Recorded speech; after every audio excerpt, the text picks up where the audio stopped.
Hi, it's Kirsty from Kinetic Coaching. I hope you're all well and welcome to the Wellness Weekend with Nikki Windsor. Really glad I could be a part of this. So, today I want to talk to you about some 5 top tips on creating a successful gym routine. So, rule number 1 that is definitely going to make your life easier is go in with a plan. So, the fact that you're going to the gym in the first place is brilliant. But have a plan of what you want to do. Are you doing an upper body session, lower body? Are you doing a different type of split where you're going to do push, pull, lower, for example, which I'll talk more about after? But know what you're going in to train. Otherwise, you'll find yourself sort of wandering aimlessly. It's a bit like having a to-do list for the day. Go in with a plan, nothing fancy. Just open up your notes app on your phone, for example, or a little piece of paper. Have a look through it before you go, get an idea in your head of maybe if you've got squats on there and the squat racks are taken, what else could you do instead? Can you turn it into a dumbbell squat that you could do in a different part of the gym? That sort of thing. It'll just make it easier and you're more likely to stick to it because you've written out a plan. You just work through it methodically. The next top tip is schedule it in your calendar. So on a Saturday, Sunday, whenever it is that you plan out your week or when you get your rota for work or your babysitting schedule, just put in there, add value to when you go to the gym. So add it in like you would add in a work shift. So decide when you're going, what time, put it in your calendar, work out roughly how long you want to assign to it. And it's important, make sure it's important, as I say, as important as a shift at work. Assign value to it. Rotor it in. It's easy, I find, if you try and be routine. Obviously that's a lot harder if you work shifts, but yeah, if you're generally a routine kind of person, try and do the same with your gym sessions. So every Tuesday at 10 or every Friday morning at 7, whatever works for you. Try and be consistent with your timing and your routine, and it does help to build the habit and to keep it going. Okay, tip number 3, progressive overload. And again, routine, but routinely doing the same movements. So for example, on leg day, you might pick your deadlifts, your hip thrusts and squats, for example. Do them routinely every week, progressively overload. That is the only way that your routine, your gym sessions are going to improve, that your strength will improve, progressive overload.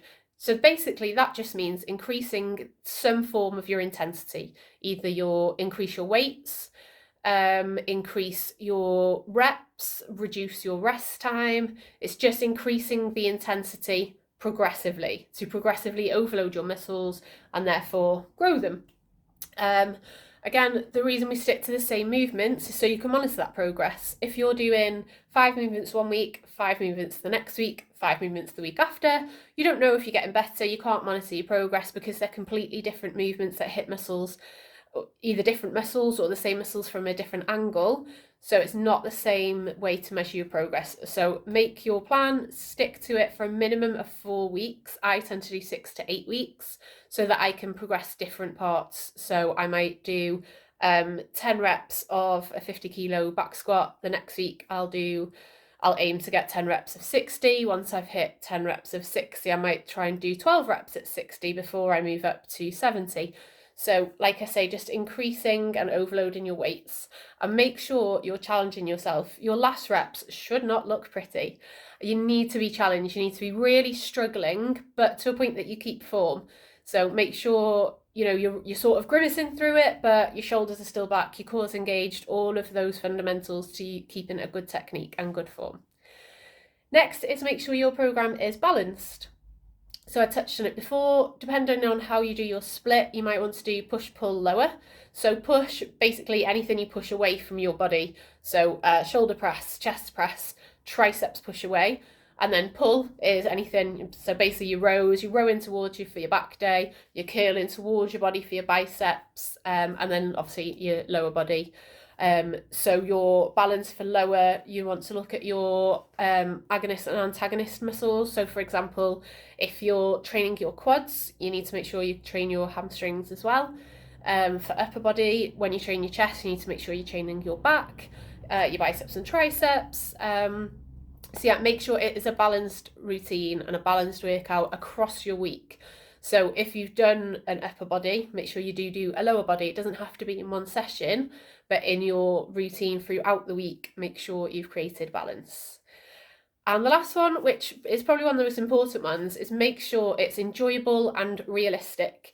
If you've got 2 kids, a full-time job, 5 dogs, 3 cats and a lizard, you're probably not going to fit in 6 sessions next week. So be realistic and give yourself time to settle into a new routine. If you're going from doing nothing to then put in 5-6 sessions, it's just a lot of pressure, and you may go full throttle week 1, but then something else will suffer, or you'll struggle, or you'll get stressed because you don't have time to fit everything in.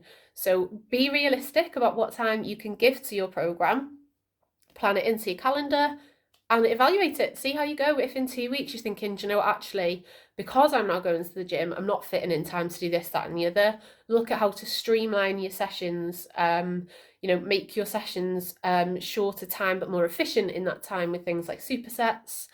And make it enjoyable. If you don't like running, don't tell yourself you have to go running, because you won't. And it's supposed to be something that you long-term fit into your lifestyle to improve your lifestyle. So if you don't enjoy it, that's counterintuitive anyway.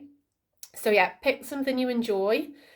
Make sure it's balanced. Make sure you progressively overload and stick to a routine.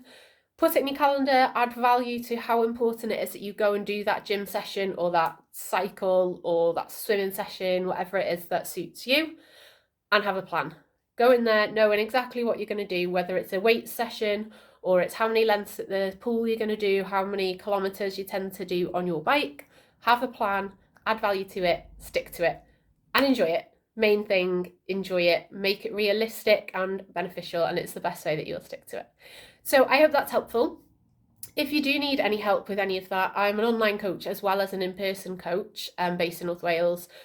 You'll find me on socials. They'll be tagged on here, I'm sure. So always feel free to drop me a message if there's anything I can help you with. Thank you very much and enjoy your weekend.